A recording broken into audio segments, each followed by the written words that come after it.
কবিতা পাকাপাকি আম পাকে বৈশাখে কুল পাকে ফাগুনে কাঁচা ইট পাকা হয়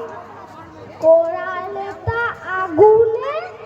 রোদে জলে টিকে রং পাকা কই পাহাড়ে ফলার পিতা হয় চিতই